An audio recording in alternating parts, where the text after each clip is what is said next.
It's time for Voice of Indie. Your hosts today are Beem Weeks, author, producer, and marketing monster for independent multimedia publisher Fresh Ink Group, and Stephen Gies, author, producer, composer, and publisher for Fresh Ink Group.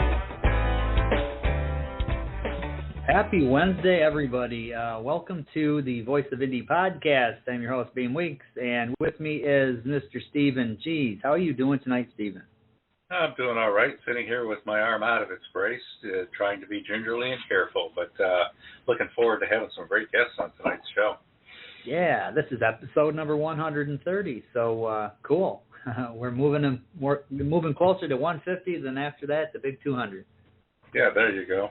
So we've been doing a flurry of publishing lately.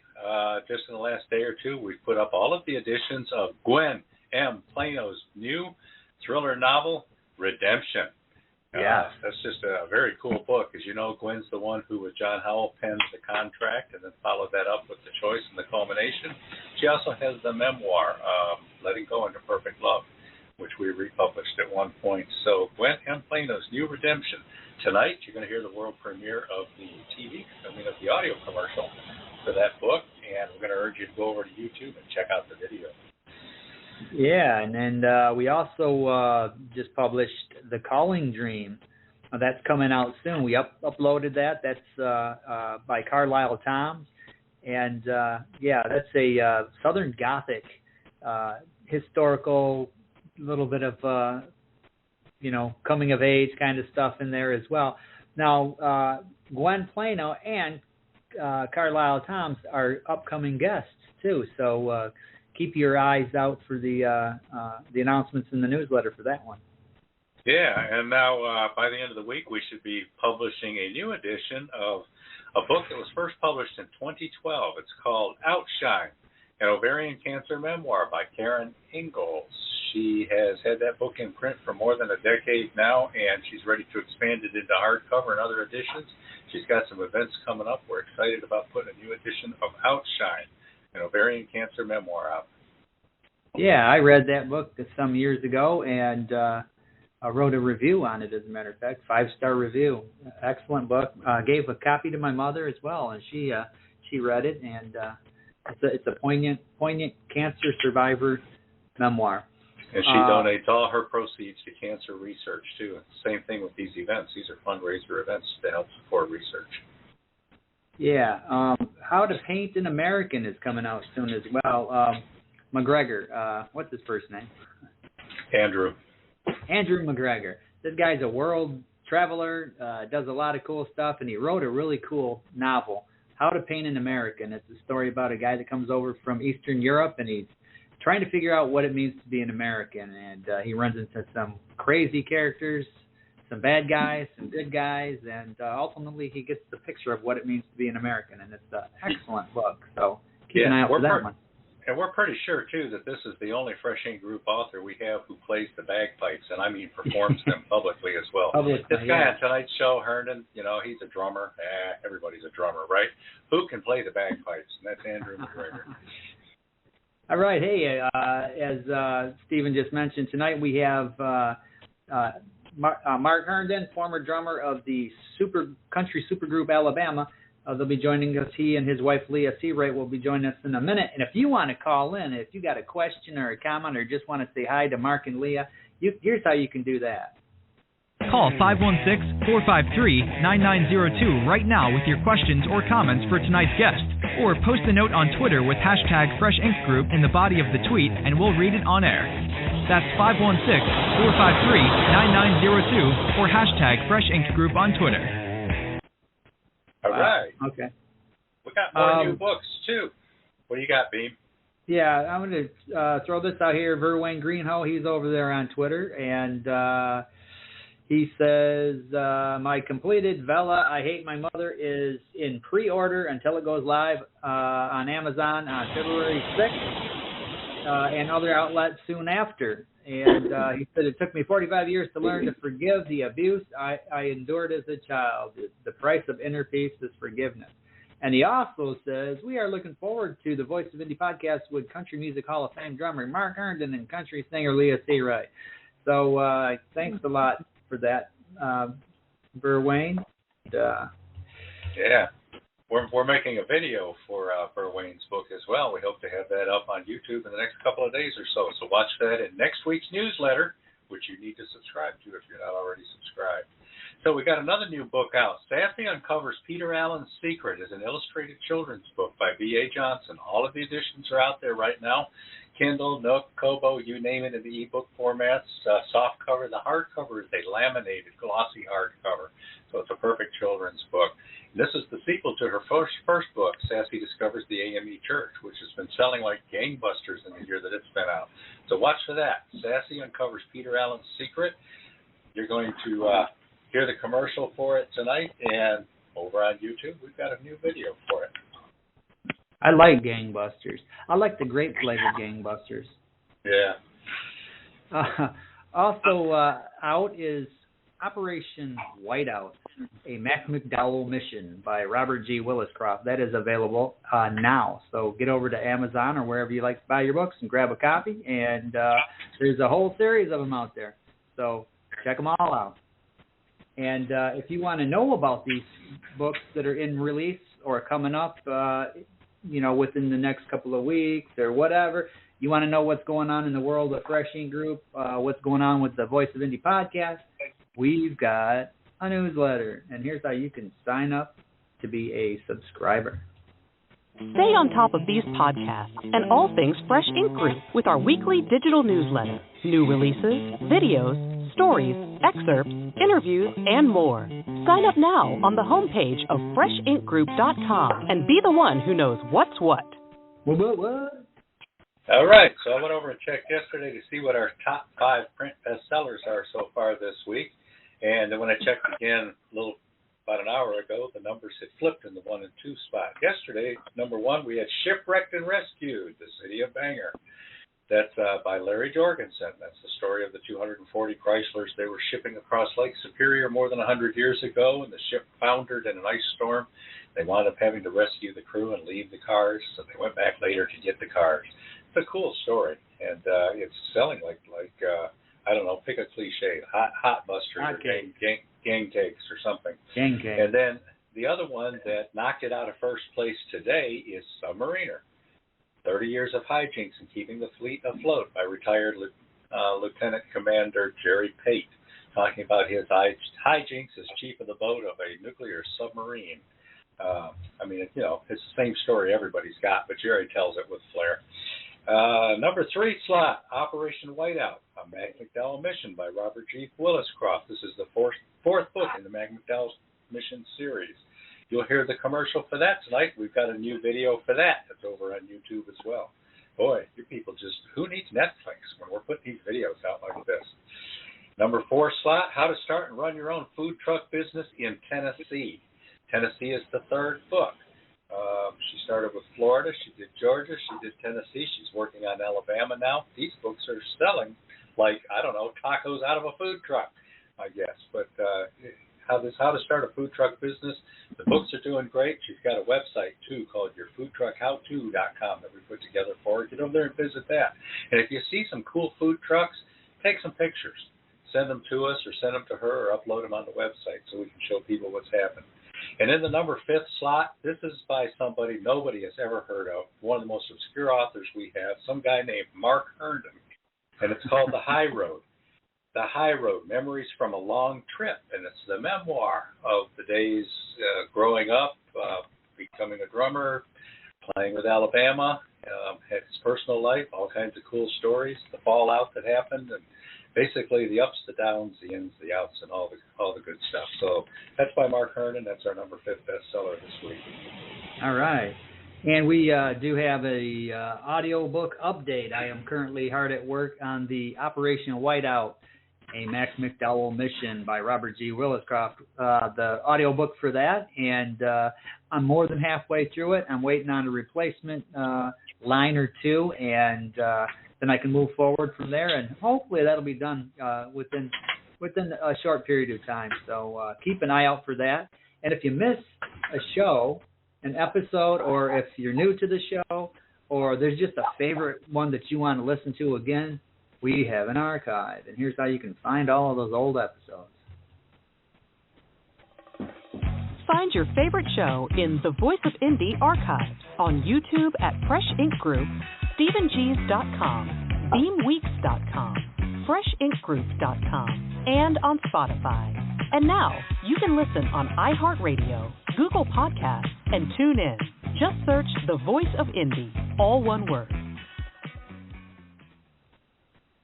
All right. All right. So before we read the bios and meet this week's guest, let's go ahead and knock out a commercial, Beam. You want to do Sassy Uncovers, and then we'll bring in these country people.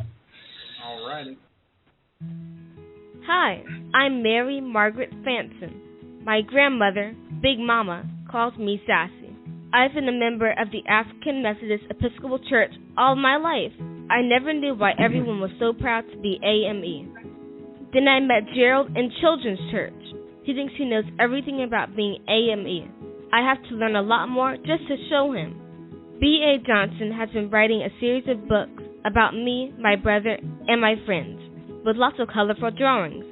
We also explore bullying, friendship, inclusion, death, grief, forgiveness, and more.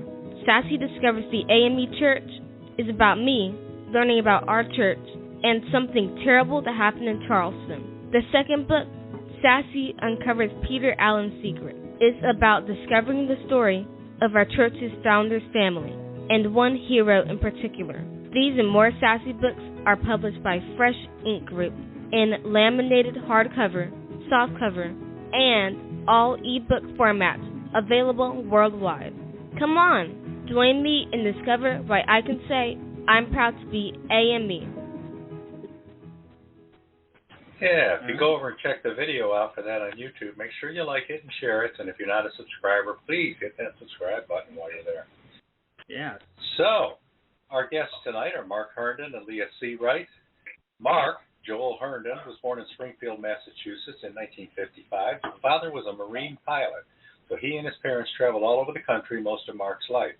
Finally, they settled in Myrtle Beach, South Carolina, where he started playing with circuit bands. Mark has one daughter with his first wife. Now he's married to country rocker and gospel singer-songwriter Leah Seawright.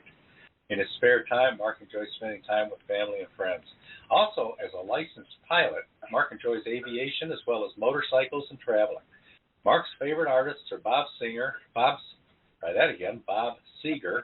Journey, Jean-Luc Ponty, who's one of my all-time favorites as well, Tchaikovsky, Rush, and Hank Williams Jr. Boy, that's an interesting mix. I'd like to see all of them get together and play. Mark plays a steady up-tempo beat on the drums. He joined the Alabama Band in 1979. Mark's fondest memories are playing the same arenas in South Carolina that only a few years before, where I attended concerts as a member of the audience, and my flight with the Blue Angels. Yeah, there's a picture of Mark in the cockpit in the book, too, so that's pretty cool. In addition to playing drums with Leah's band, Mark also works as a private jet pilot. Mark and Leah now live in and perform around DeKalb County, Alabama. Yeah, and Alabama-based country rocker Leah Seawright has been on a steady rise during her tenure as a recording artist and remains a strong force for women in country music. This national touring artist has shared the stage with numerous stars, including Luke Bryan, Darius Rucker, and Charlie Daniels, as she performs and expands her fan base across the country. The native of Fort Payne, home of the supergroup Alabama, Seawright has been immersed in music from family traditions and gospel musical influences. Leah wrote and recorded 2 gospel albums prior to her debut country album, Country Girl 101. This album had 2 radio charting singles, Country Girl 101, a club line dance hit, and On the Back Roads, with a video that featured legendary NASCAR driver Richard Petty, the King, as well as current driver A.J. Allmendinger. While working on Seawright met Country Music Hall of Fame drummer Mark Herndon, who came out of retirement to become her current drummer. And with that, welcome Mark and Leah. Welcome to the show again. Welcome back. Hey. Yeah. We are glad to have you back. Thanks, Beem. Great to be back. You and Stephen behaving yourself tonight? We're trying. Yeah. As long as nobody's watching. So you're live down there on the sunny beach area of Gulf Shores, Alabama right now, huh? Got some good weather? Well, it's clear, but it's a little cold. we're down here on some business, and so we don't have much time for beaching it. Not warm enough. No, it isn't. Well, what's cold down there at this time of year? Oh, cold down here is probably 50. Yeah, 50. High 40s, 50. You know, summertime in Michigan. But it's the wind. Yeah. It's the wind with the humidity. Yeah. Mm-hmm. I'll put southern cold up against Michigan dry cold anytime with 30 degrees and 95% humidity. Woo, that's cold. Yeah. So the two of you are back from Myrtle Beach, South Carolina. There had to be something going on there. What took you to Myrtle Beach? Back to Myrtle Beach. Well, they wanted us to come play a little bit at the House of Blues over there, and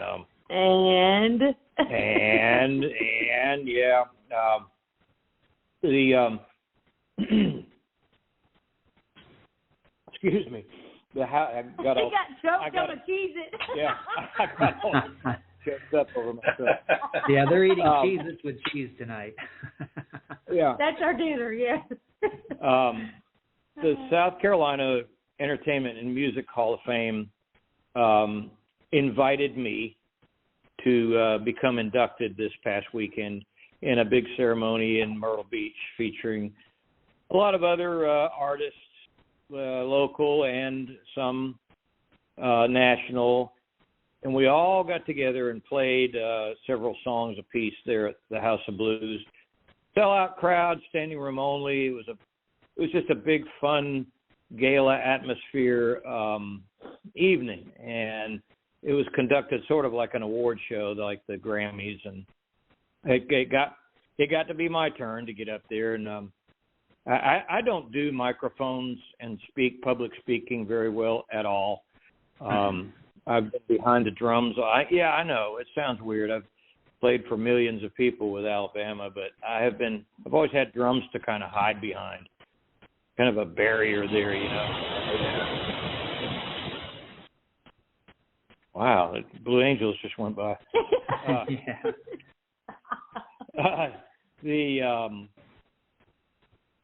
It's just kind of weird standing up there with a microphone in your hand and all these people looking at you like, what's he going to say next? It's kind of, oh, man, you know. So I was probably brief and said, thank you very much. And I'm now inducted into the Music Hall of Fame, South Carolina. It's actually, I'll quit being facetious here. It is a great honor because everything started in South Carolina. Everything I ever dreamed of being started as I was coming of age, living over there.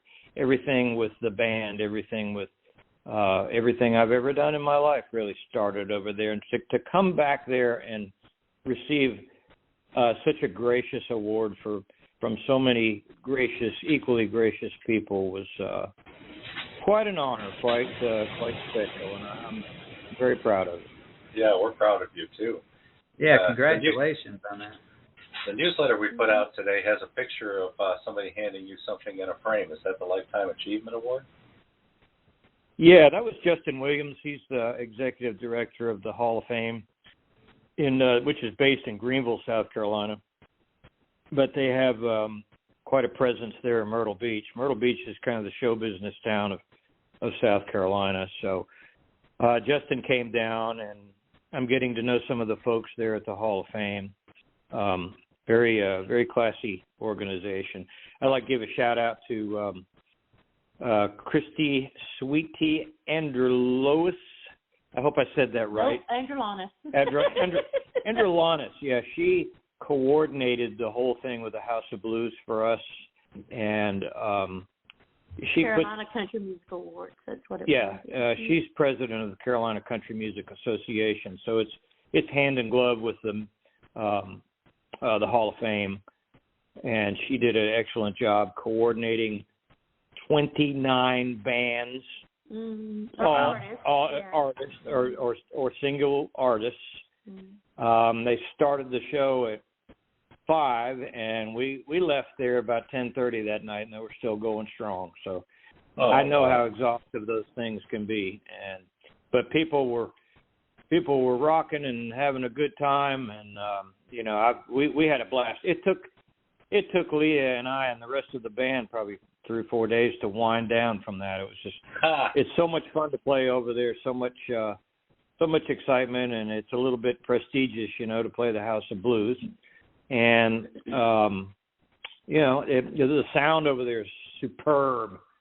I listened to some of the playback from us play, and it was like, is that really us? So yeah, we were rocking. So we were all pleased.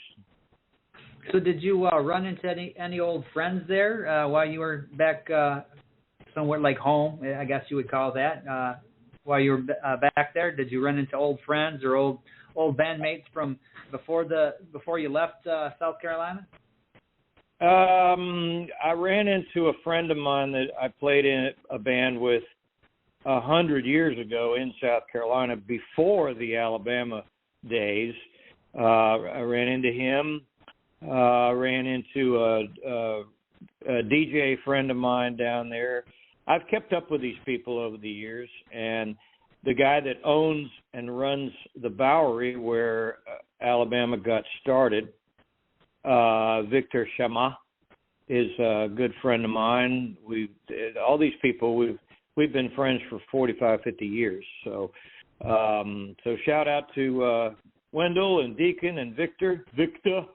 And a lot of friends showed up from the old days and everything, but not people I stay in touch with all the time. But like, wow, oh yeah, I haven't seen you in 40 years. But, that was all fun. So. Oh, yeah. All right.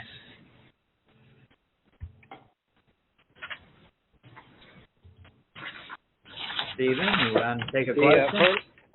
Myrtle Beach has changed so much. When I lived down there, when Alabama was just getting started, Myrtle Beach was kind of a quaint little small town that literally they rolled up the carpets at night, and in wintertime, all the tourists went home, and it was a handful of locals lived down there. 500-600 people maybe. Now it's a year-round city of probably over 1 million people. It's really something. Mm-hmm. Wow. Now, Stephen, we have a couple of callers here. You want to take a call, or you want to go with another question? One more question before the callers. Who did you take with you? I mean, let's give a shout out to this great band that that lady named Leah out there, and Steve-O, and who else did you go with? They, of course, Leah, my lovely and sometimes nice to me wife. Not tonight. She's the artist. She's our Air Fingers quote artist, and she is an artist. I'll give her a good shout out on that one. She's a genuine artist, and she is backed up by a stellar lineup. Mm-hmm. They are. Mark Estes, lead and rhythm guitar. Chris Patterson, bass.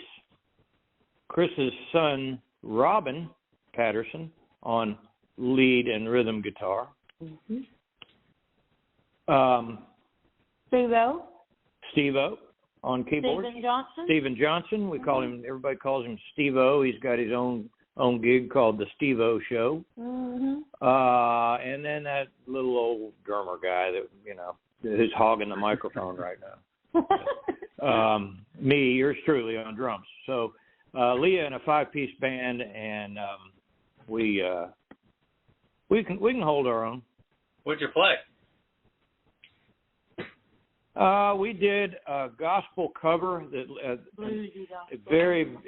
Leah puts her style on this song, and this song goes over whether we're playing at let's, for lack of a better word, a church-sponsored event, or an outdoor festival, a rock show, or the House of Blues.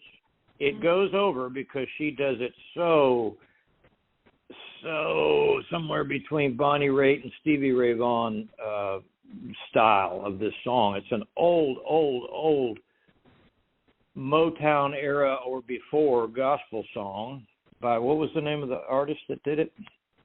There was a lot of people that covered it, but the original. Charles Johnson and the Revivers. Charles Johnson and the Revivers, and it's called "My God Is Real." But now we have taken.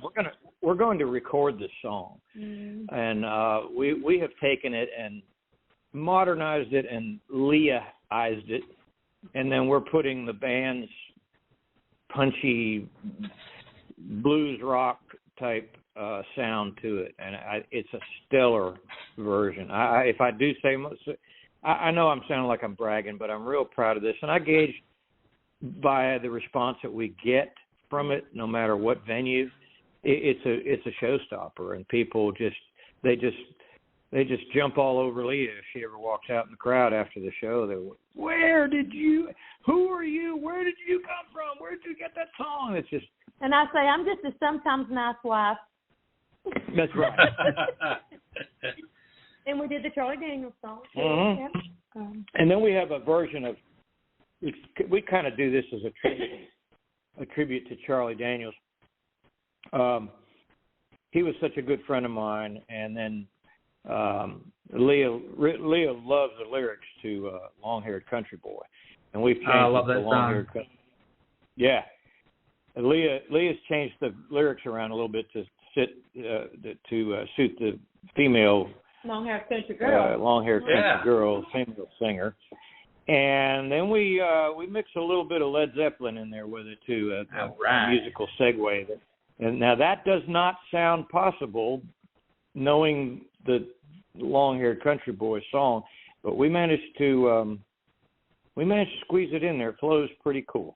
There's a snippet of, well, no, they cut it off before you started singing, so I was going to send them to the Facebook thing. It's on YouTube somewhere. There's some recordings. Yeah, it's out there. But anyway, I'd love to record it the way we do it live, but we can't get licensing from Robert Plant or Jimmy Page, so we don't.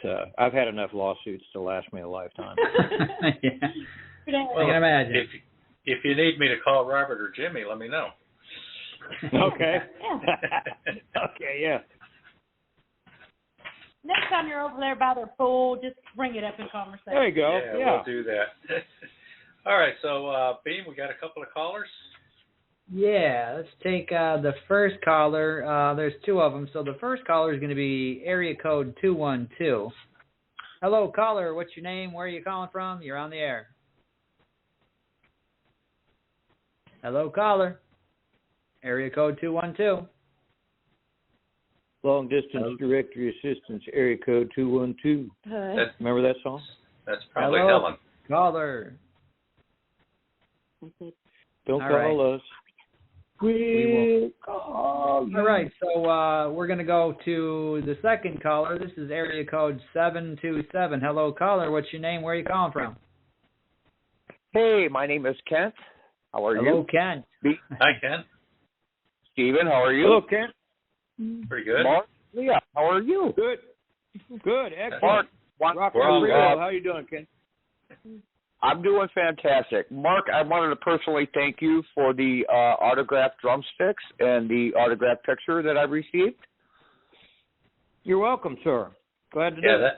That was down there in Gardenia, or where did you play in the park last summer? Yeah.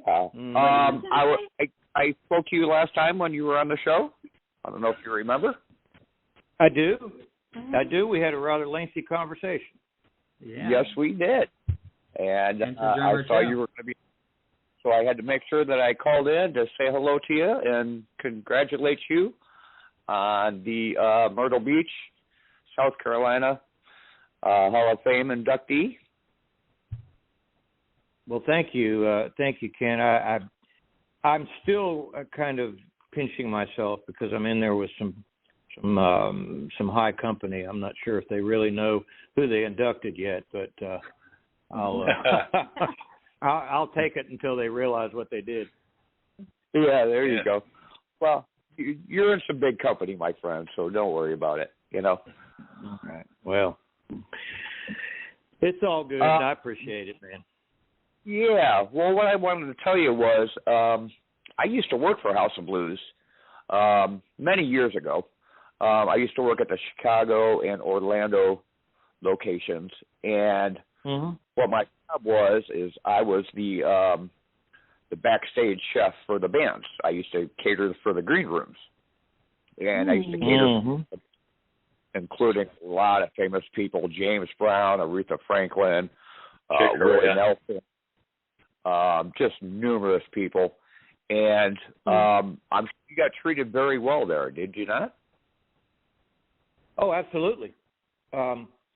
We had done one thing there once before at the House Blues Myrtle Beach. So we kind of knew the lay of the land going in there, but everybody was great. We had great catering. Green room was always nice before as well as the last time. Yeah, I got no complaints. Nice venue. Yes, and the sound is also very good there as well, too, as you stated. The sound is freaking awesome. That's what we were. Man, we that's why we were so high coming home from that. It was like, oh God, I didn't know we were that. I didn't know we sounded that good. So yeah, everybody kept saying, "Man, you guys are fat," you know. So they did a great job. Yeah, I used to sneak around after the shows, and of course they had, equipment set up or whatever, and their own drums up there. So, after everybody was gone or whatever, and, I'd go up there on stage and find some drumsticks, and I'd go up there and beat on the drums, and I'd have the whole hall to myself. It'd be empty, and until the second time I did it, I got in big trouble. So yeah.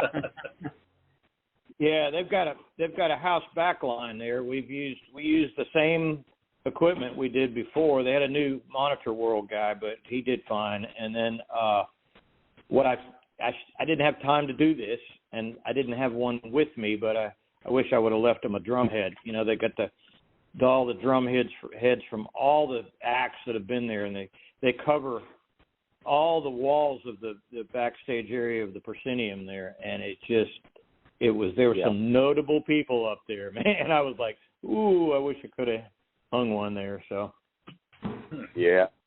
Well, I'm sure you'll be back, and if you get a chance, that'd be a good thing to do. Yeah. I've never been to that location, unfortunately, but I heard it's a really nice venue, so I hope to get up there one day. And I wanted to ask you, do you and Leah plan on coming to Florida anytime, or the Tampa area? Are you guys going to be touring anytime? No plans on touring just yet. We're shopping for a studio. We've got some material that needs to get recorded, so we're in the process of studio shopping. We've looked a couple locations in Alabama, one in South Carolina, one in Florida, actually, northern Florida. So we're, like I said, this project is sort of in its infancy, but we do have a couple of good prospects. But we would love to play in that area. Oh yeah, we'd love to play down there, by all means. We got married about 15 minutes from Tampa in a little town called Indian Rock Beach. So yeah, my favorite we love that beach. area. Oh, great down there. What's that, Ken? Yeah, I'm about 10 minutes from there. So. Oh wow. That's where we got married. So that's a special place for us. Yeah. Mm-hmm. Well, let me know if you guys do end up getting down this way, or let Steven know, and he can let me know. And I'd love to meet up with you guys and say hello and get together if we could. That would be fantastic. That would be awesome. We will. Yep, thanks for calling in, Ken. Yeah, thanks, Ken. All right, guys. Thank you. You guys have a great night. Yeah. Thank you, Ken. You do the same, Ken. You take care down there. All right, buddy. Keep. Beem, right. You want to roll Gwen's commercial? Yeah. Gwen's commercial? Yeah. All right, let's see. Yeah, here we go. All right. Family secrets can be deadly. When Lisa visits her parents one fateful Saturday morning, she hugs her father and takes her suitcase to her childhood bedroom. The doorbell rings, and 1 minute later, her father lies dead on the floor. 3 bullets to the chest. The death of Eric Holmes sends shockwaves throughout the quiet neighborhood. But for the Holmes family, it's devastating. In this fast-paced psychological thriller, Lisa and her brother embark on a quest to solve the mystery of their father's murder. The journey takes them into a secret world where nothing is as it seems. Once the puzzle pieces begin to coalesce, they realize that their father had multiple lives. As the facts unravel, the siblings discover the true meaning of redemption. Gwen M. Plano's Redemption is available worldwide in softcover, jacketed hardcover, and all ebook formats. Published proudly by Fresh Ink Group. Redemption by Gwen M. Plano. All right. Go check out the video. It's over on YouTube. Like it. New video. Subscribe if you're not subscribed. Leave a comment. All that Cool. good stuff. Now, Mark and Leah, you're talking about looking for a studio to record. Is this going to be a full-length album? I hope so. Well, the way we have have plenty of songs. We just we're gonna probably record 2 or 3 songs and see how it turns out and comes out after post-production and everything. And then if we like what we hear, we've got tons of songs. We're ready for a new album. You kind of gotta have a blind date with a recording studio to find out if you like it before you want to come back, because we've had some experiences in the past where we committed to an entire project and then things didn't go well, and then as you can imagine, that's a snowball rolling downhill. Yeah. Well, you have to find a producer that is on board with what sound you want, know. And sometimes you get producers that are totally open to the artist's, ideas, and then you have some producers that are not, So it's finding that sweet spot with a studio. That was the Blue Angels again. Yeah. Yeah, I think that's Steven's. It's I don't know if it's your microphone. It's that same squall when we're on Skype. It just sometimes it kicks in there and it just it does. It sounds like a jet engine. Yeah, it sounds like an F-18 going by in full burner at about 50 feet off the deck. I like it. Yeah. Yeah, it's longer when we're on Skype sometimes until he plugs the mic in, and then it quiets out. I don't know why it's doing that on here, and it's a shorter little burst, but it's I don't know. Oh, it's all right. No worries. We time it right before we, make it go by right before we go to commercial or something. Here we go. And we're back. Oh, man. All right, so now these songs that you say you got a whole bunch of these songs. Are you writing your own material and mixing it with some cover songs, or is it other people writing for you? How do you come up with your material? Well, I'm definitely open to other people's songs, but I do write. 99% of the songs that I write are just that I record are songs that I've written. I love to co-write, love that, and I've been doing that a little bit lately with a little younger girl I've been helping her with her gospel album, and then I've been co-writing with a couple of Nashville cats and here recently. But yeah, I've got a ton of songs that I've written over the last 3 years, really since even we were actually getting ready to go into the studio when COVID hit in 2020.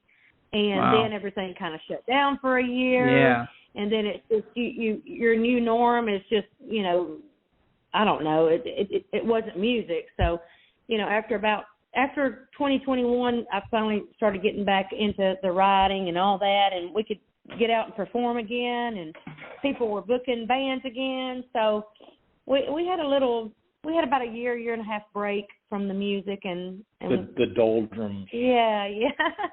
So, so I've got tons of songs. As a songwriter, you're always tweaking stuff. So I've probably got hundreds of songs, and then I may want to record maybe 10 of them. That's how that goes. But yeah, we've got songs. We're just ready to get in the studio and find the right producer and the right studio that'll. I've done maybe 3 or 4 albums in the past, and I've a lot of the producers want to put me in a box or want me to sound this way or that way. And now I'm at the point in my life where I'm like, I want to sound the way that I want to sound. You know, I want to be true to myself. And so that's the most important thing right now for me is finding somebody. You want to sound like what you hear. Well, yeah, it's finding somebody that'll jump on board with this is who I am, this is my age, this is where I am in my life, this stage of my life, and you know that's really where I am. I don't really know that I am a particular genre. I don't know. It's hard to describe me. But besides being a mediocre wife. No, because I love everything. I mean, I have so many influences. I have old country influences. I have, Southern rock, blues, even rap. I mean, there's just so many aspects that what makes up the sound that I hear in my head that I want to come across on record. That's why she's crazy. She hears voices. Well, that's the thing about a producer, getting the right producer, because you want to put down on tape what you hear in your head and not what the producer imagines. So you want to get that guy that's on your page and you're not on his page, or get on the same page together. And, thankfully, it's a blessing in today's world because everything is so driven by internet and social media and YouTube and Spotify and all these platforms to where you don't have to fit in any kind of box. You just have to find your niche and your audience that likes what you do, Yeah. And thank God I finally realized that, and I'm not trying to be something that this producer wants me to be or that one, and we just want to do what we do because live it goes over great. I have a great band. They make it so easy for me to sing and perform. They are awesome, and the audience can tell when it's genuine and when it's coming from a real place, and that's what I want. And that's what we're shooting for. Hopefully that'll come to be sooner than later. Yeah, finding the right producer is like finding the right book editor. A lot of them get in there and they see things and they want to change it to their own style, and the others are the ones that find the magic and find ways to bring that magic out, enhance that, and bring in that flavor and show us what the artist is doing with some sparkle and pizzazz. So, yeah, right producers. You wouldn't know any editors like that, would you, Stephen? Well, you're talking to two of them right now. I'm just kidding. They know a guy. Yeah, they know a guy. Yeah, I used to be a music producer too, way back in the day, but that was on when you had big 2-inch reels of tape and all that kind of stuff. So I don't know how they do things now. But we are really looking forward to you all having some new music. And, when you get a song in the can, let us know. We'll play it on the show and get some feedback and, tease it out there with a little bit of a world premiere. Yeah. That would be awesome. Yeah. That would be awesome. Yeah. So, Beem, I think we've got a book called The High Road or something like that. We've got a commercial for it. Maybe it's a good time to play that and see if we can sell some books because nobody else is buying this thing. All right. Yeah.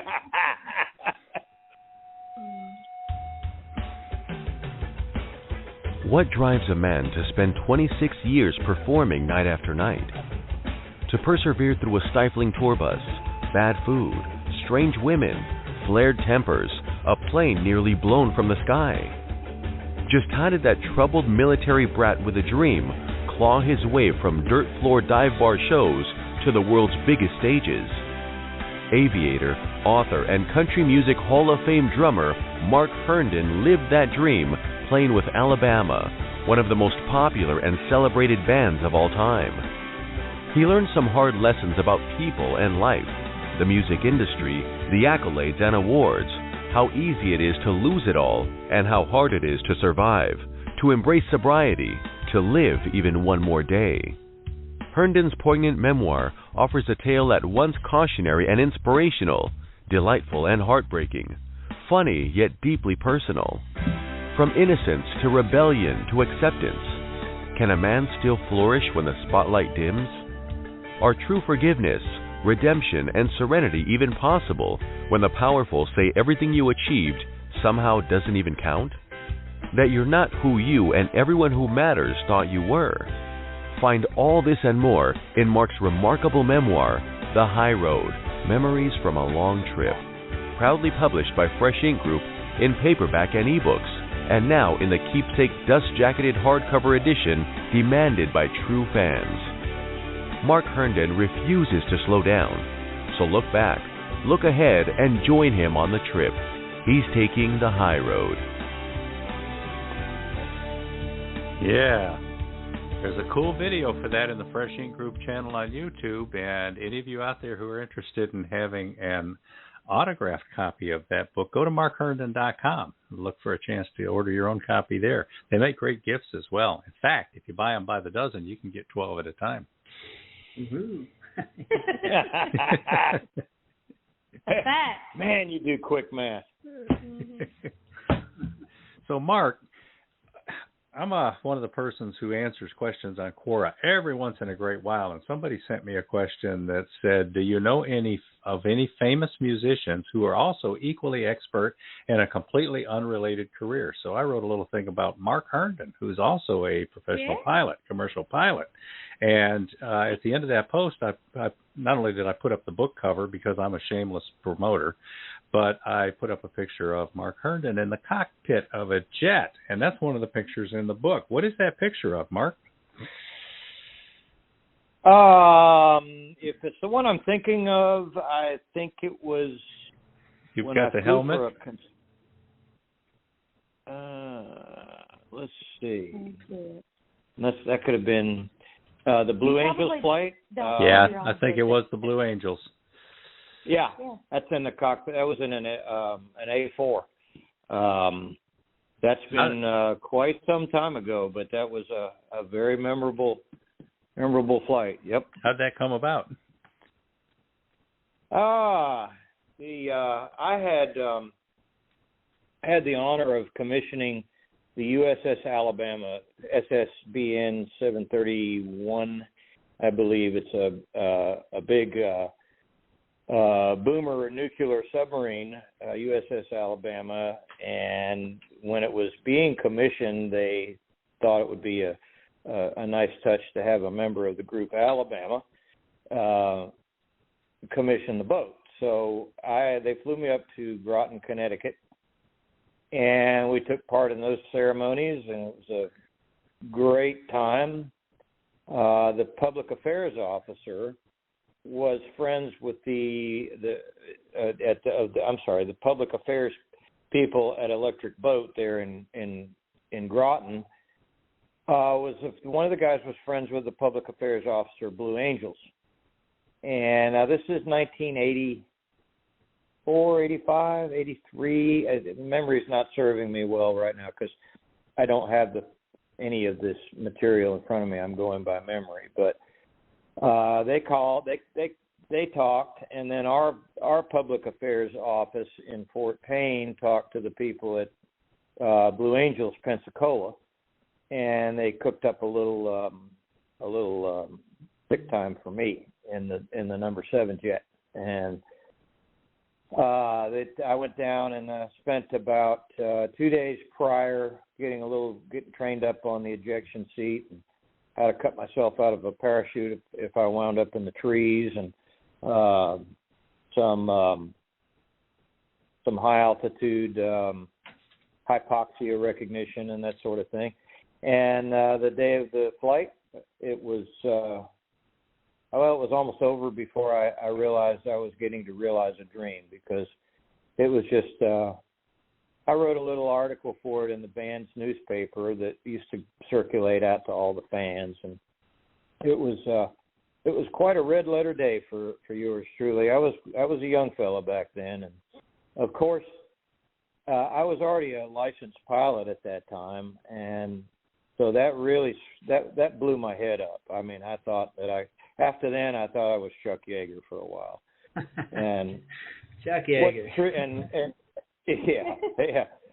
And, you know, like with everything else, aviation has a way of brutally humbling you if it doesn't kill you, if you have a big ego for very long. So I didn't get killed, obviously, but there was probably something that happened soon after that humbled me pretty quickly, and I came back to earth. But it was a great time, one of the most outstanding days in my memory. And those people that made that happen have all moved on to other things and other lives. But a lot of thanks and kudos to them and the U.S. Navy Blue Angels Flight Demonstration Team for having me. Still talking about it after all these years. Man, what a great honor. There cannot be very many people who've ever had a chance to do that. That's great. Yeah. I was so fortunate to do that in so many ways. I didn't touch much on it in the book, but Alabama used to do a lot of military bases and a lot of we did some things for USO and we toured a lot of military bases in the Southwest and base commanders have a way of swapping stick time out for tickets and backstage passes for their family members for aspiring wannabe jet pilots. So that's about as far as I can go with that, but you can fill in the blanks. I did get to fly some really fabulous airplanes in those days. We had a lot of fun doing that. Kind of off the record, and it just I have some pretty fond memories getting to play with some pretty expensive toys. Yeah. And in the book, there is a picture of the submarine and the certificate that the captain gave you in appreciation for your strong support. So that's one of the cool keepsakes that's in this book. I just love looking at the pictures. Yep. I sent them something in return. I sent them a platinum album from Alabama, and I changed the RIA plaque to, it always says presented to, for this example, presented to the officers and men of USS Alabama, SSBN 731, place and date and that sort of thing. Well, I changed it around. It says to presented the officers and men, blah, blah, blah. Instead of saying to commemorate the sales of 1 million copies of the long-playing album, blah, blah, blah, I changed it around to commemorate our gratitude for your service to our country and for those in peril on the sea, and we appreciate everything that you're doing. Something like that. I don't remember the exact wording, but I didn't. Who cares whether it sold 1 million copies? I wanted this album to remind the crew that we all in Alabama felt very strongly about those in uniform. Wow. Another one of my favorite pictures in the book is I see, boy, you guys are looking pretty young here. There's a Mark Herndon on the floor. I see Randy Owen, Jeff Cook, Teddy Gentry, another guy I don't know, sitting on couches around a big fella named Charlie Daniels. That's one of the great fellas. You've got so many Charlie Daniels stories, like one lesson he taught you about respecting your fans. Do you want to share a story about Charlie? Sure. I think there's a couple of Charlie stories in the book there, but one that I remember because Charlie was kind of like a father figure to me growing up in the business, and he had the presence of your father when you're a little kid. He was a tall guy and that huge hat, and he would tower over everybody. And I remember one night after a show in Lake City, Florida. Maybe it was Lakeland, I'm not sure. I think it was Lake City. The venue there has a sally port where you can sort of pull the buses under the awnings and the roll top door, big tall door. And I was going out that door toward the bus, and there was a group of people standing around with cameras and their pads and pens. This is in the days before cell phones. And they asked me to stop and take a picture with them and sign something for them. And I don't know, I was in my 20s. I was probably, the most important thing to me at the moment was to get to the bus and get a cold beer. But I didn't have time for them. And I was a little rude and kind of brushed them off. And, I was wanting to get to the bus. Well, I didn't think anything of it, but a few nights later, Charlie was sitting on his bus, and I happened to walk by the front of his bus. I forget what venue or what town we were in by this point. And he motioned to me to come toward the bus, and I came toward the front. He motioned like, yeah, come on in. So I came on in. He says, sit down a minute, son. And I sat down and I thought, there's something in the tone of his voice that is I'm about to get a talking to. And he didn't say a whole lot, but he said, let me tell you something. I saw you brush those people off the other night, and, it's you can do what you want. It never costs you anything to be nice to anybody, and the rewards last a lifetime. You can choose to reap those rewards, or you can choose to ignore them. That's your choice. But if I were you, I'd start being nice to people, because we all get older, and you'll see it someday. And the way can you say something about you see the same people on your way down as you see that's sort of a well-used saying, but he did refer to that, and his words have come true so many times. I can't tell you how many times I think about him. Every time somebody writes me, every time somebody buys the book, every time I run into somebody just off the cuff that remembers me, but I might not remember them, or I hear from somebody on Facebook, for example, or social media, and 99% of all of those responses and contacts are all favorable, and that's because Charlie set me straight back in the early days when Alabama was in its beginning days, and I'm grateful. I'll always be grateful to him, because I sure am glad to talk to people that say, man, you were so cool to come out and give my son drumsticks, or thank you for coming out and signing autographs and staying so late and all this. I'd rather hear that than, you jerk. You remember what you said to me? It makes it makes me sleep a little better at night.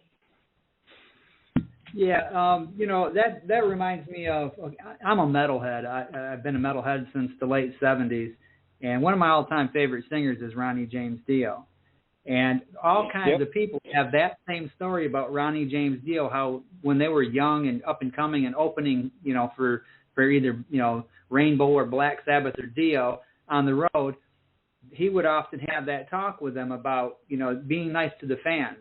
And they said Ronnie James Dio was the type of guy, it didn't matter if there were 2 fans waiting by the bus or 200, he was going to sign autographs and talk to these people, because he would have the philosophy that these people that you're meeting, you may not remember them, but they're going to remember you, especially if you're the only famous person they have, and you don't want them walking away with the idea of, boy, that's a jerk. So he always made time for them.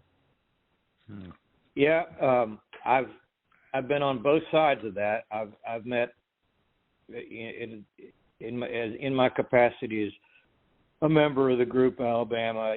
I brushed elbows with a lot of people in show business, and I'll never forget how it makes you feel when you finally meet somebody you've looked up to all your life or admired, and they are less than pleasant. Well, I tell you, you don't forget that, and it changes your whole perception about them, their product, everything. And it's after all, these people are customers. And how long are you going to keep a store open if you're rude to your customers, Yeah. Now, Stephen just posted a picture on Twitter, and it's from your book.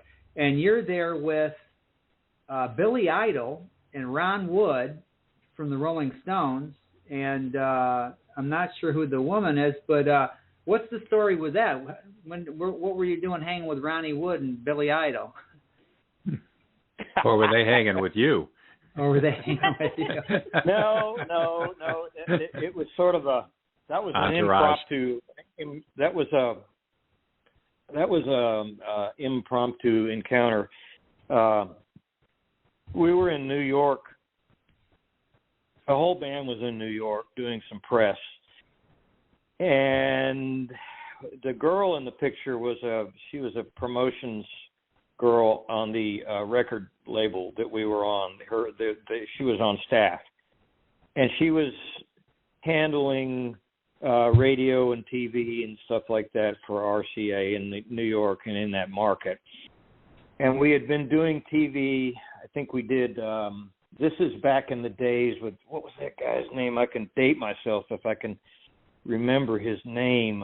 Tom Snyder? Not Brokaw. Tom Schneider? Yes. Yeah. I remember him. Yeah. We taped that.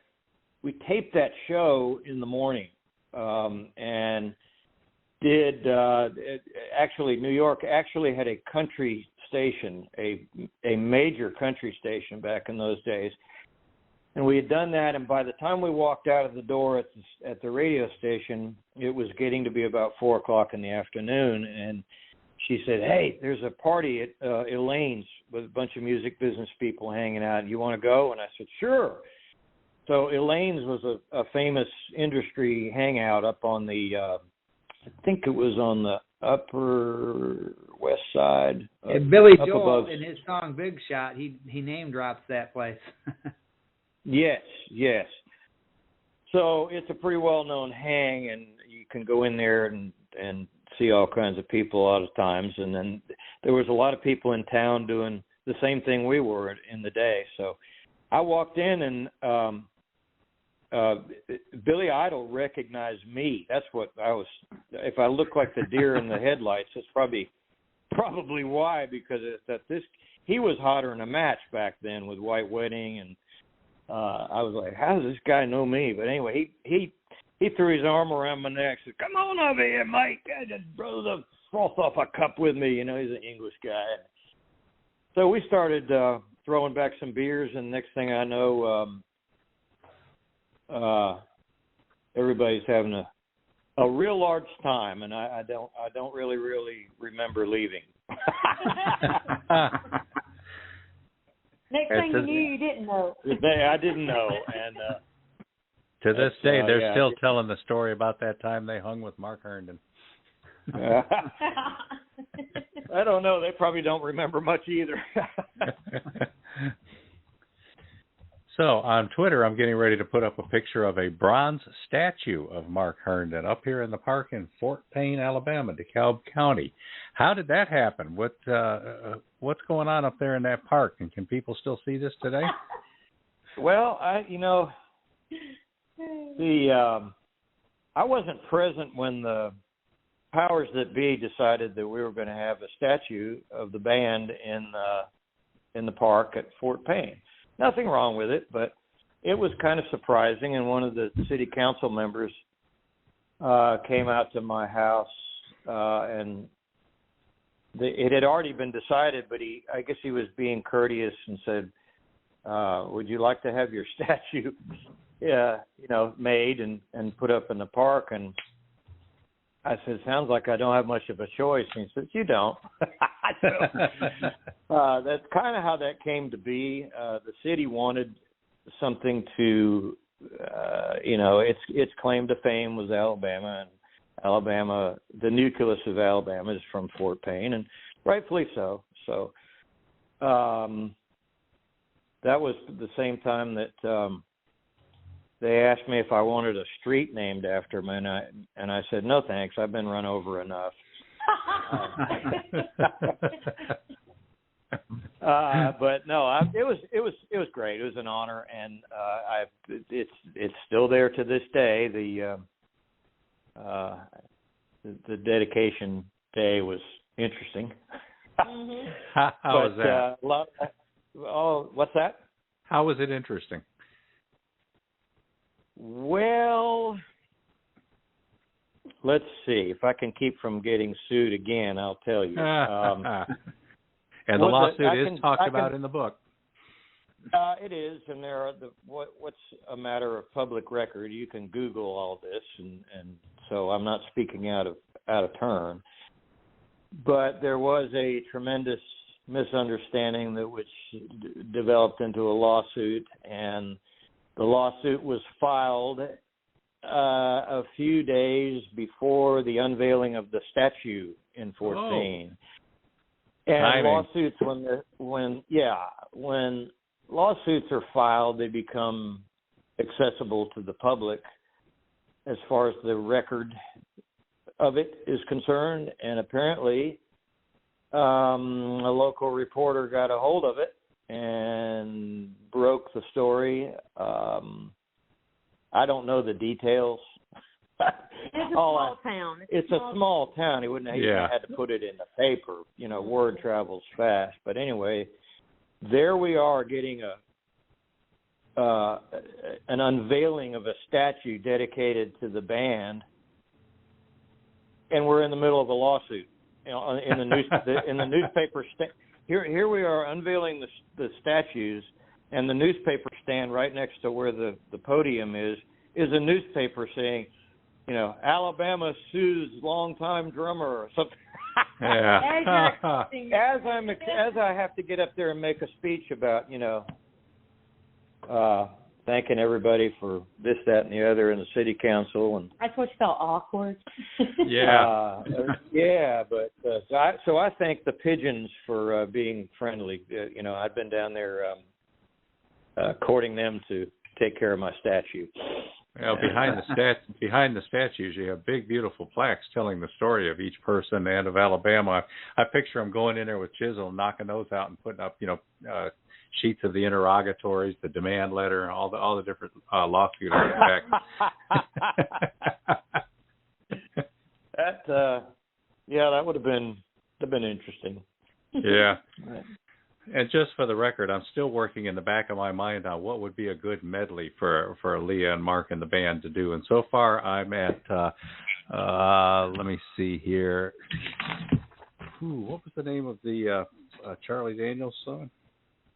That was Long-Haired Country Girl.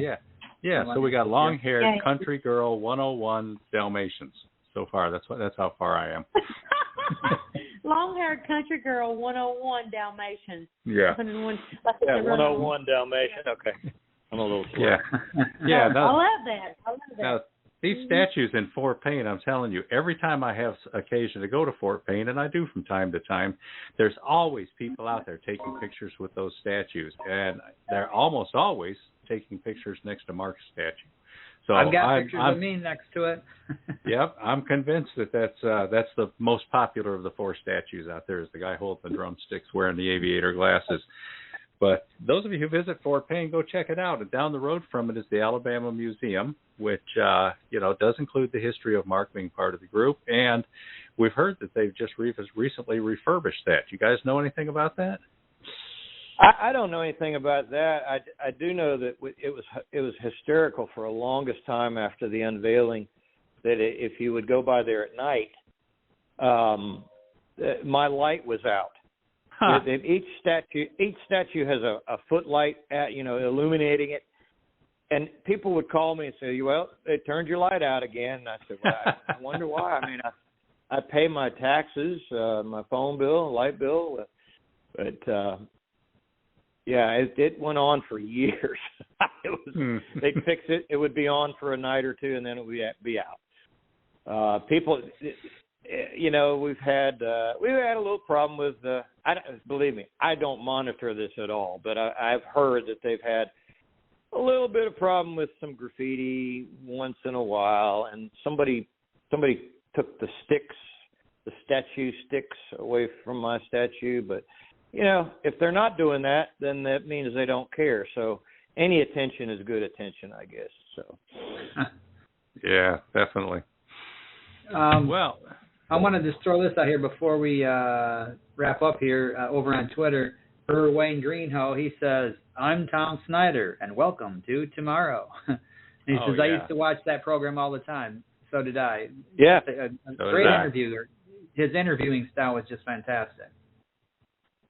Tom, it was in the morning, and boy, I tell you, I think that's back in the wild days, and I think we were in New York, and I was going to party it up because I was going to take advantage of the nightlife in New York, and I think I did the night before, and we had to be on set like at 6 o'clock in the morning.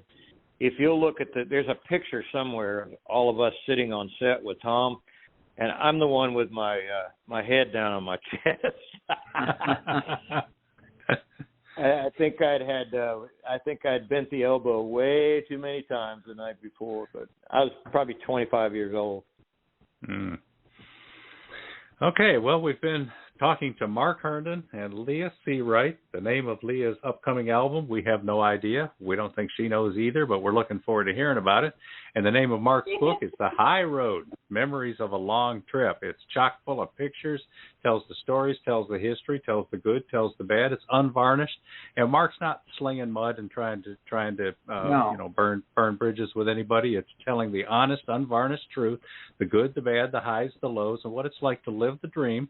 And then also see some things turn what we were calling earlier awkward, a little bit toward the end. But it's a great book. We published it in 2016. Here we are, 2023, and it's still in our top 5 bestsellers. There's always demand for that.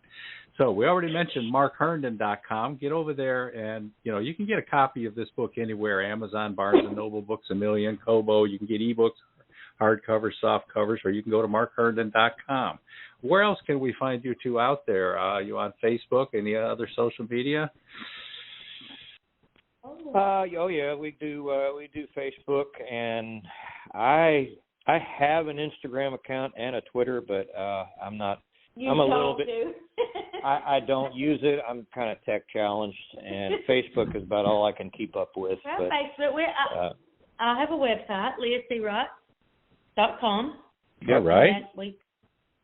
She does leahseawright.com, Leah Seawright. And then on Facebook, Leah Seawright Music. So Yep, and we sell product from both those places. And there's a lot of, if people are unsure about purchasing a book, they can go over to Amazon and check out the reviews. I'm proud of some of those reviews that are on there. I'm proud to hear that I'm number 5 at Fresh Ink Group. I haven't been number 5 at anything since back in the heyday of Alabama's chart records going up with a bullet. So that's pretty cool right there. And in addition to everything good that you said about the book, Stephen, I'd like to give Leah a little credit too on this. She has, besides your stellar effort on editing that last night before we sent it to print, Leah did a lot of editing with me, and I was under the influence of some angst and some bitterness during those days, and I had some people in Nashville that were kind of pushing me towards telling a little bit more mud, slinging a little bit more mud, telling a little bit more things that I probably shouldn't say out loud, and I had some stuff written, and Leah just kept shaking her head like, no, man. I don't think it's the high road. It is the high road. But the one thing that she said was, all those people that have loved you guys, regardless of how you feel about everybody, they've loved you guys as a group. Yeah. And if you say something to tarnish that image of that group, it's heartbreaking. She said it would be heartbreaking to those people who have grown up with that as their hero. She said, you don't want that kind of karma on you. And she was wise beyond her years, really, saying stuff like that. And I heeded the advice, and I'm glad I did now, because I've gotten a lot of comments. Not that the book is goody two shoes, squeaky clean. It's not, and most people are smart enough to read between the lines, and I'll leave it at that. Yeah. Boy, after a long career with so many highlights and so many great accomplishments and all that, and now number 5 at Fresh Ink Group is clearly the pinnacle of a great career. Yeah. Number 5 with a bullet. There you go. Well, Mark, Leah, we've been thrilled to have you on. It's been a great interview. We always enjoy talking to you, learning more, and we encourage everybody to get over to those websites, order your books, order some music of Leah's, and check them out on Facebook. So next week, we've got Kristen Howard, an author we've been looking forward to talking to. She's from Middle Tennessee. And who we got after that, Beem? After that, we have C.J. Peterson, and we're looking forward to that one as well. I don't know much about C.J., but looking forward to finding out. After that, old friend of Fresh Ink Group, Gwen M. Plano, is going to be on the week after that. She's the one with the new thriller Redemption. We're always enjoy talking to Gwen. And next? And Carlisle Toms. He closes out February on the 22nd, and we're looking forward to having him back on as well. He's been here before, so it'll be a fun time. Yeah. So thanks again, Mark and Leah. Thank you, Mark and Leah. Thank you. You are welcome, Beem and Stephen. Yes, yeah. Thank you guys so much. All right, take care, and we'll see everybody next week. Bye, everybody. Talk to you soon, man. Bye. Bye-bye.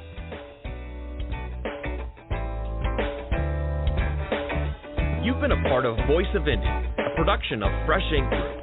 Spread the word, support our guests, then find us at freshinkgroup.com and be sure to hashtag Fresh Ink Group.